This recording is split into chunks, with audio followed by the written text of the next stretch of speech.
Hello students, welcome to your online study class Easy Physics by V.S. Mahalle from S.R. Patil Junior College, Akola. This is the sixth lecture for the chapter Wave Optics. Now in this lecture, we will introduce the conditions for obtaining well-defined and steady interference pattern. Before that, again we revise what is meant by interference of light, and again we focus on Young's double slit experiment, and then we will discuss about the conditions for obtaining well-defined and steady interference pattern. So for that, first we see what is meant by interference of light. As we know, interference is the result of superposition of waves. So what is superposition of waves? Superposition of waves is nothing but the mixing of waves. When the waves arrive at a point in the medium simultaneously, two or more waves, then the resultant displacement at that point is the vector sum of individual displacement. When the two or more waves arrive at a point, each wave will act as an independent wave.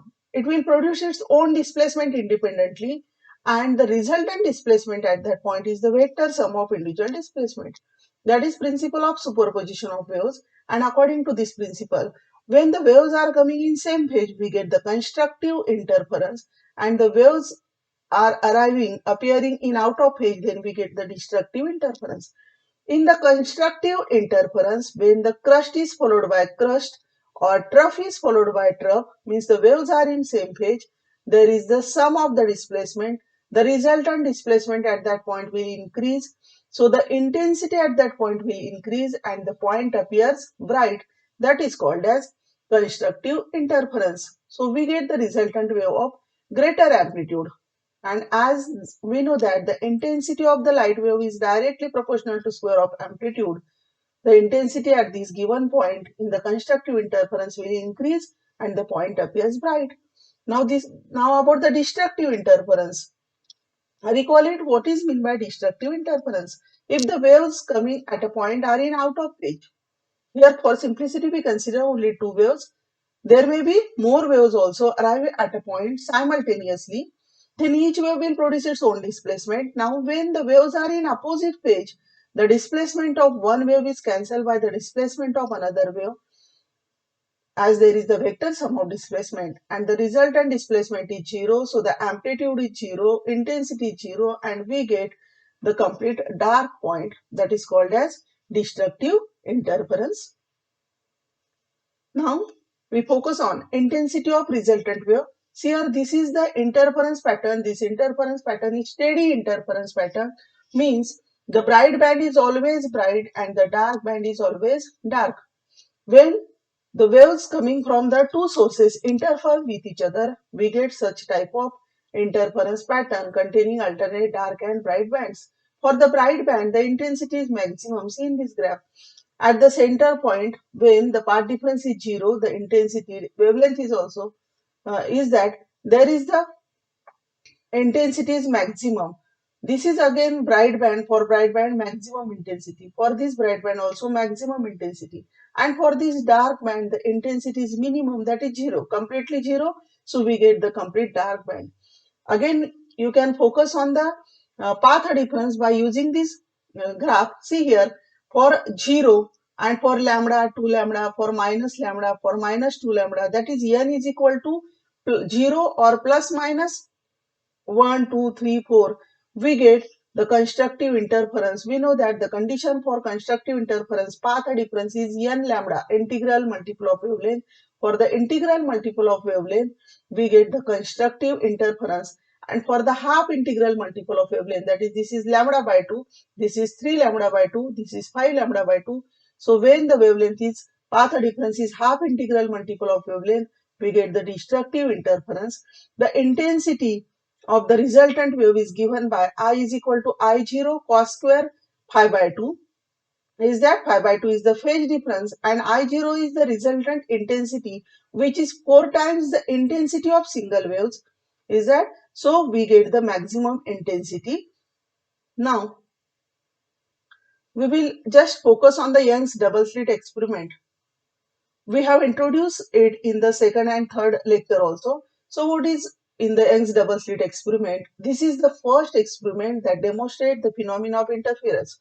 And here the single source of light is used. From the single source of light, when the spherical wavefronts, all these wavefronts incident on the two slit sources, these are the two sources, then according to Huygens principle, these points will act as a secondary source of light.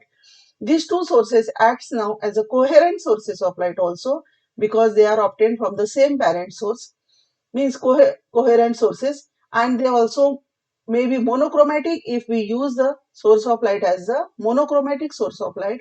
When the waves emitted from these two sources of light interfere with each other. See here, when the waves are in same phase, here also the waves are in same phase.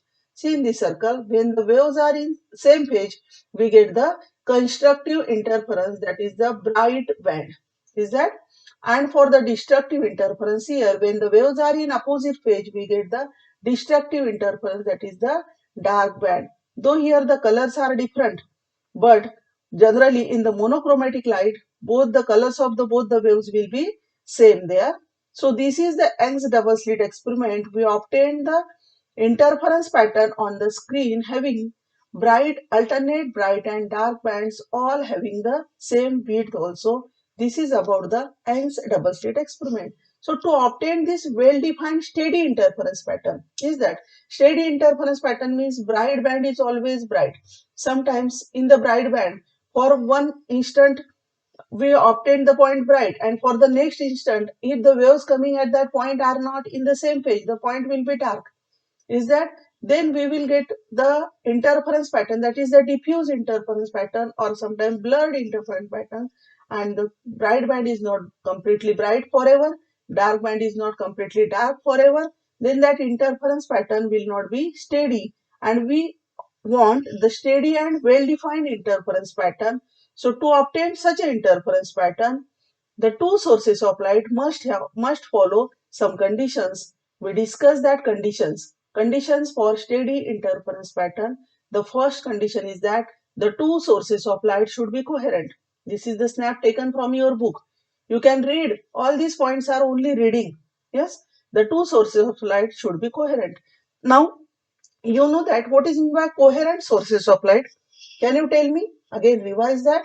The two sources of light are said to be coherent if they emit the waves having same frequency or same wavelength and having a constant phase difference independent of time.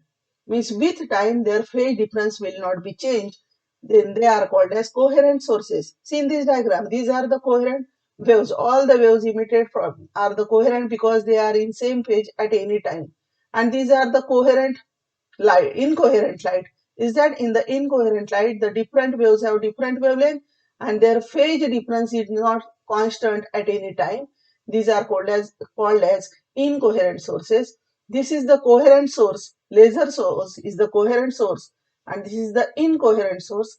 Here we get the collimated unidirectional light, and here the light is spread. All the waves are mixed with each other. The waves are not moving in the same phase, that are called as the coherent sources of light. Now, if the waves are not coherent, then the phase difference at a given point will not be same for all time. It will be changed with respect to time. Is that? And as we know, the phase difference is given by omega t plus phi. It is depends on time. So the phase difference at a given point will change with respect to time as the waves emitted by the sources are not in same phase. Then we get the diffuse interference pattern. So to get the steady interference pattern, the two sources of light should be coherent. Now, second condition for getting the steady interference pattern, that is the two sources of light must be monochromatic. First we focus on what is monochromatic source of light. See here, for bright band, you know that the expression for the position of bright band is given by yn is equal to n lambda capital D by small d. For a dark band, the condition is given by yn is equal to half integral multiple, that is n minus half lambda d upon small d. And the fringe width, see the expression for fringe width, w is equal to lambda d upon small d. Look at this, all these three equations. In every equation there is the term lambda. And what is lambda? Lambda is nothing but the wavelength of light. If the source of light is not monochromatic, that is polychromatic. Polychromatic means it contains different wavelength, then the width of each band will be different depending on the value of lambda. लॅमडाची value जर वेगवेगळी असेल तर आपल्याला वेगवेगळ्या width मिळतील वेगवेगळ्या कलरसाठी, है ना. We have discuss it in one lecture also. The conditions for dark position for dark band and position of bright band will be shifted according to the values of wavelength. So if the values of wavelength is constant, means from the two sources of light, when the waves are emitted from the two sources of light, both the sources emit the waves having same wavelength and single constant wavelength, then we get the position of bright and dark band will be fixed and the bandwidth also fixed. In that case, we will get the steady interference pattern. Is that? So what is monochromatic source of light? Again focus here. When the light emits the waves having single wavelength, single optical frequency, then it is called as monochromatic. Generally one color light is monochromatic light. LED also gives us monochromatic light, but that waves are not in same phase. These are the waves monochromatic and also in same phase. This is about sunlight. It consists of 7 colors. Here 3 waves are shown here. The red color has maximum wavelength. बघा जास्त wavelength दाखवलेली आहे red कलरची. Blue कलरची सगळ्यात कमी wavelength शेवटचा, आणि मधला कलर ग्रीन कलर आहे त्याची मीडियम वेवलेंथ दाखवलेली. म्हणजे different colours have different wavelength. Means if we use the sunlight, yes, it consists of different wavelength, then we will not get the steady and continuous interference pattern. This is the normal light, that is polychromatic, and laser light is the monochromatic source of light. There are again different monochromatic sources of light like sodium vapor lamp or etc. So again, see here, there are the first two main conditions for getting steady interference pattern, that is sources must be coherent, it maintain a constant phase difference with respect to each other, sources should be monochromatic that contains a single wavelength only. These are the steady interference pattern, and this is the colored interference pattern which is not the steady interference pattern. Yes. Now the next condition, the two interfering waves must have the same amplitude. बघा दोन्ही वेव्हची amplitude पण काय असायला पाहिजे, same. If the amplitude is same, then in the constructive interference, that is the sum of the amplitude and the amplitude will be double. And in the destructive interference, there is the cancellation of displacement. Amplitude of one wave is cancelled by the amplitude of another wave, and the resultant wave has zero amplitude, and so that in the destructive interference, the dark point is always dark. If the amplitude is not same, then what will be there? See here in this diagram, see these two waves having different amplitude interfere with each other. We get the constructive interference. This is the resultant wave having maximum amplitude. But while getting the destructive interference, बघा एका वेव्हची wavelength amplitude जास्त आहे आणि दुसऱ्या वेव्हची amplitude कमी आहे. So we get the difference of that two amplitudes, and for the resultant wave also there may be some small amplitude, and that's why the resultant wave has not the zero amplitude. That is, the resultant wave also have some intensity, that is like that of the dim light, and so the dark point will not be appear dark, yes, and the bright point will appear bright, but the dark point will not appear completely dark, and we will not get a good contrast. आपल्याला चांगले contrast bands मिळणार नाही. Dark band is not completely dark. Bright band bright असेल, पण dark band जो आहे तिथे काही अँप्लिट्यूड असल्यामुळे आपल्याला डार्क बँड कम्प्लीट डार्क मिळणार नाही. Is that? So for that the two interfering waves must have the same amplitude. So what is the next condition now? Again, the separation between the two slits must be small in comparison to the distance between the plane containing the slits and observing screen. See here the distance between the screen, this is the screen and these are the slits. Distance between slit and screen, that is capital D, and the distance between two slit sources S1 and S2, that is small d. This small d is very small as compared to capital D. Then we will get the steady interference pattern. And again see here the last two conditions, the two slits should be narrow.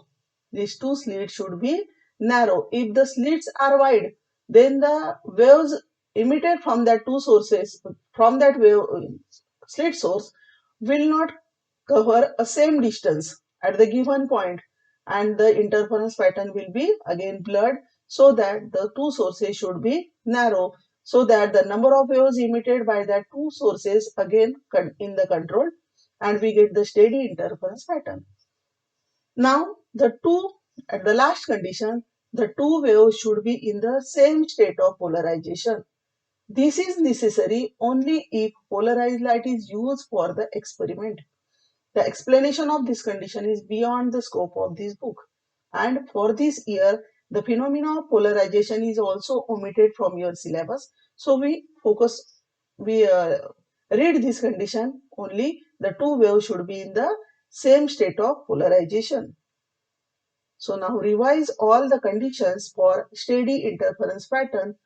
That are, the first condition is that the two sources of light should be coherent.